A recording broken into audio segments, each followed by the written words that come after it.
The news directors and some editors last week to kind of talk through what this is going to be. The idea is that this is for us and for you, and that we're going to be trying to do this weekly.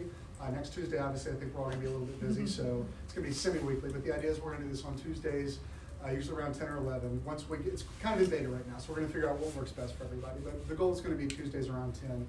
I'll come out like I am now and walk through kind of what we've got in the hopper, what we think we want people to be talking about, what we think people need to know about, what we'd like you guys to be paying attention to.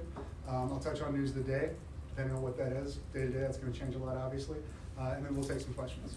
This is in no way replacing any availability for the mayor or any of the interviews or press conferences or anything that she's doing. It's just meant to be additive, and it's meant for us to have some time to kind of do a quick lightning round so that y'all can get sound on what you need, and we can all get what we need to have happen. So that said, let me move into the stuff that I've got, and then we'll jump into questions. The first thing, obviously, Mardi Gras is what that's the main focus for everybody in the city right now. From an administration standpoint, last week went really smoothly.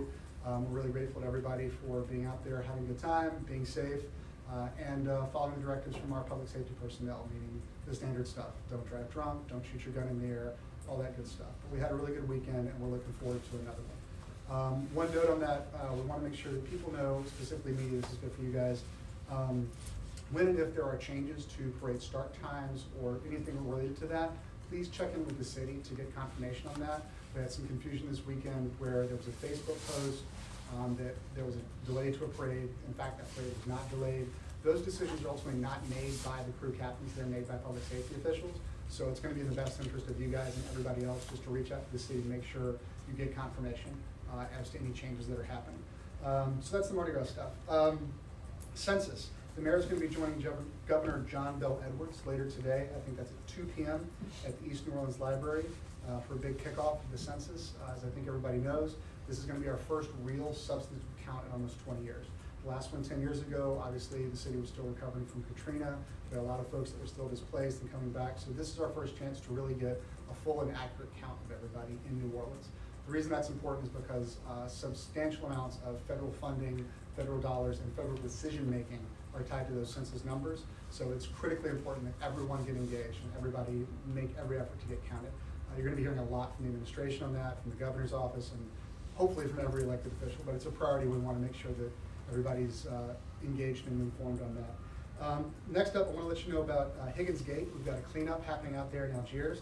That's something I think everybody's been pushing for a long time. We're happy to get that moving. The initial cleaning stuff, the vegetation, the weeds, all that, it's going to start tomorrow on the 19th. Hoping to have that finished by Mardi Gras, but we'll hope for the best. Obviously, Mardi Gras makes everything extra exciting.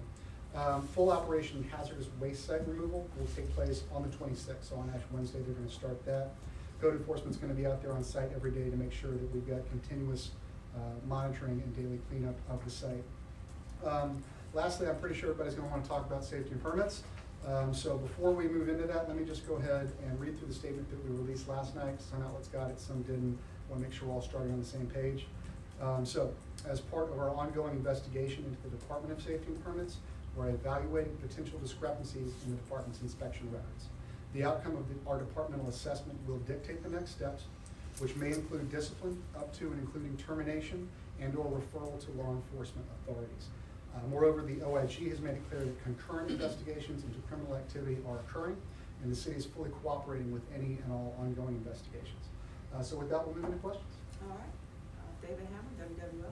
So when I asked you in October about that Julie Tweeter inspection on October 1st, and you gave the response, was that from her telling you, I did go there, and did she clearly indicate that she went there, and do you believe that that's not true now? So just to get our timeline straight, I'm pretty sure that the email exchange you're talking about was November the 5th. Right, I sent it October 31st, you responded November 5th. Okay, I just want to make sure we're on the same page on that. So yes, at that time, what I represented to you was what we had represented internally, meaning that was the report that I was looking at. We had no reason to think that that was not true at that time, and that's why that was the information that I gave you. Since then, obviously, we've become aware of these discrepancies. You guys have as well. It's something that's a concern to us, and it is part of the overall investigation of the department. The internal investigation that's happening is soup to nuts, for lack of a better term. It's looking at every aspect. It predated the Hard Rock collapse, but it certainly encompasses that. These discrepancies with the GPS data and the reports not matching up is certainly a great concern for us. It's something we're looking at. Did So you ask her directly, though? I did not about speak this? directly with her, no. Or did anybody in the administration ask her directly about the discrepancy? I can say that I have not had that conversation with her. My understanding is she called in sick today. That said, what we were putting out to media was what we had reflected on our internal reports.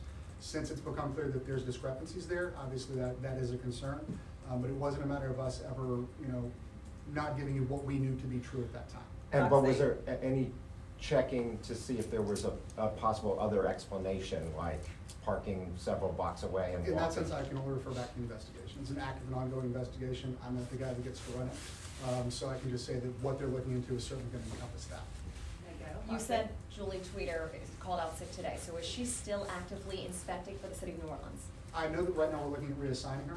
I'm not sure where that is in the process. I think that's a conversation that takes some time. But as of right now, today, she is out sick, and they're looking at a way to reassign her duties right now. Is there any sort of, leave that she could be put on while this investigation is ongoing? That may be a part of the conversation. I think that's an administrative decision that happens within her department. That would happen obviously in conjunction with this investigation, making sure that everything is happening, correctly, and that there's civil service procedures that have got to be respected, there's HR procedures that have got to be respected. So it is sort of an in-depth process, but I'm certain that's something they would look at. I don't know where she stands in terms of leave she would want to take or not. I kind of leave that to her. But in the meantime, I can't say that we're looking at reassigning her. But any concern on behalf of the city? I mean, if these allegations are true and she's simply reassigned, I would imagine there'd be some concern I having can say someone like that on certainly, staff. absolutely there's concerns, and that's why this investigation is happening. We want to get to the bottom of it, we want to look at the full scope of it. Without having all that information in front of me, I can't give you answers on that specific, but I can say certainly it is a concern, and we want to make sure that we get full clarity on it before we move on. The advocate?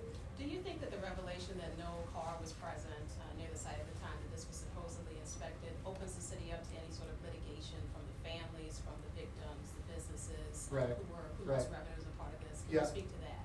Without having a JD myself, I can't speak in depth to the litigation question. I can say that when we became aware of the discrepancies, it was a tremendous concern for the administration, and that we moved to make sure that that was part of the investigation that's being looked at. As we've said, once we have those findings, we're going to refer that appropriately to the appropriate law enforcement agencies, whoever that might be. And does the administration have anything to say to the families of businesses who may be angry to hear about the fact that there's a possibility that someone within I the can city tell you department that dropped the ball? the mayor and Chief McConnell have been in regular weekly contact with the families. Staying close with them and making sure that we have an open line of communication with those families has been a priority since the incident happened in October. And that the mayor has, I believe, a very good relationship with those families, and she's making sure that their needs are addressed first and foremost. So that's the communication that's happening. In terms of the businesses around the site, that's something that we've been addressing to the best of our ability every day since October. We've been having weekly calls with them. We've been doing what we can to mobilize resources to help the businesses that were impacted, and we'll continue to do so. WGNO? From an administration standpoint, it seems like the Hard Rock, it keeps turning into something else and something else and something else. How do you get a grasp on that? How frustrating is it to the administration? Because you never really seem to get a hold of Sure, the let me situation. speak to this. The priority and the focus, the sole focus for this mayor and for this administration since the incident happened in October has been to bring that building down safely and to recover the remains of our people. You heard the mayor say that from the site in October, and that has been her focus and our focus every day since then. All of the complications that have arisen around it, all the questions that have come up are a source of concern, and it's absolutely something that we are going to address responsibly at every stage. But the sole focus remains on getting that building down and getting the remains of our people back. That said, to my knowledge, we're still on track for a controlled demolition that will happen in March. That's the focus right now, is to bring that down, to get those remains recovered and get them back to their families. So that timeline hasn't changed at this point. Correct, no. We're still shooting for mid-March. We don't have a firm date. That is contingent on making sure that the demolition, that the owners, that all that comes together. That work continues apace, and we are optimistic that we'll be looking at a mid-March demolition. And Morgan, I believe? Yeah, I don't have anything right now. My question been asked. WWL? When did you become aware of the discrepancies you mentioned earlier, when you became aware, you started taking action? When did you become aware of the discrepancies? how many discrepancies have you identified? Right. And what was the role of Kenneth Polite's investigation in identifying those? Right, so I can speak to the specifics on that because it is part of a larger active and ongoing investigation. I'm afraid that's not a very satisfying answer, and I understand that, but it is part of a larger active ongoing investigation that is happening, again, as you mentioned, with Kenneth Polite's firm and with our internal investigators. So that's what I know. But in terms of when you found, you can't say when you found out. I couldn't tell you exactly when I found out, but I know obviously it's been a conversation we've been having with you and some of the other outlets that have reached out to us with this GPS data. I'm not part of the investigating team myself, so I can't say when they became aware of it, but I know it's been part of the larger conversation going back several months at least, I would imagine. Any One or idea- two more questions. Is there anyone who has a question I got other. not pertaining to Right, safety I got other permits? ones too. so. I have it's not pertaining to safety. Do you have a timeline on when the That's investigation what I is was gonna be gonna- completed? I don't. I Can you can tell provide you- us with anything? No, I can tell you regarding- that a big part of this also is the OSHA report, right? Their findings are gonna be due back on April the 12th, so that's kind of the most firm date I have for when we will have solid stuff. In terms of the internal investigation, as I've said, that predates and encompasses the Hard Rock investigation, so it is necessarily gonna be larger and looking at a bigger footprint of stuff. That to me would suggest that it's gonna take a longer time, but it is a priority, and we wanna get it done as soon as possible, but it's important that it be done right and thoroughly, and so that's where the focus is. GNO and then WWL. Just shifting gears, from a public safety standpoint, the firefighters situation, they had a rally, some numbers have come out, support of the mayor, not support of the mayor, that kind of thing. Is that something that the administration will maybe address once we get through a couple of these other things that are on the plate? Well, certainly, I mean, you know, we don't have concerns in relation to that in terms of Mardi Gras, right? The mayor has every expectation, and I think the residents have a right to expect that the men and women who swore to do a job are gonna show up and do that job. That's the expectation, and we expect everybody to be there this weekend and through Mardi Gras, and we expect to be fully staffed and be safe rolling into Mardi Gras. And is the mayor gonna meet with the firefighters? I know they've requested a meeting and, So, yeah, yeah. a couple pieces on that. There's been some back and forth on this, and I want to get some clarity on this. The mayor had a sit-down conversation with the firefighters the Friday that this all kicked off, which was a few hours after they started kind of their messaging on social media. So they had kind of, as Chief McConnell referenced last Saturday, so they felt like they went from 0 to 100. So that conversation happened, but it happened after they'd sort of already started on this footing. It's certainly something we're willing to talk to them about. There's no, wall, there's no blockage to communication. To my knowledge, there's not something on the books at this moment, but I think it's certainly something we're open to and having a conversation. To your point, however, obviously everybody's focus right now is Mardi Gras and making sure we get through that in as safe a manner as possible. So once that's done, I think, certainly we will see more conversation. And can you touch on the cyber attack quickly, its impact on police reports? We've heard people having trouble getting Right. police reports. Property taxes were due on Friday. Right. Any kind of impact there? I don't have a tremendous update on that except to say that we are continuing to see incremental progress. Unfortunately, as we said when this started, this is going to take a long time because what happened was we were lucky enough that we caught it on time so that we were able to shut it down right away. We weren't actually struck with a ransom piece. But that meant, when we shut it down, we took everything out, we then have to rebuild everything piece by piece, brick by brick. So we're building a new house. It's going to be a more secure house, but it does take time. And that has had a range of impacts. We've been trying to deal with those as they come along. Obviously, public safety was a tremendous priority. The extension of the property tax was another aspect of that, where we were trying to give people more time because we needed more time. But going into Mardi Gras, I feel like we are, from a public safety standpoint, we have what we need. We're not back to 100%, but we hope to get there soon. Back to All right, the last firefighters for a second. Yeah. Just to clarify, because I want to make sure we're correct, Sure. there is currently no contract between the firefighters and the city of New Orleans. That's what the firefighters union is saying, and there hasn't been one for 9 years. I'm not certain that that's the case. I'd have to look into Okay. that and get back to you, to be honest.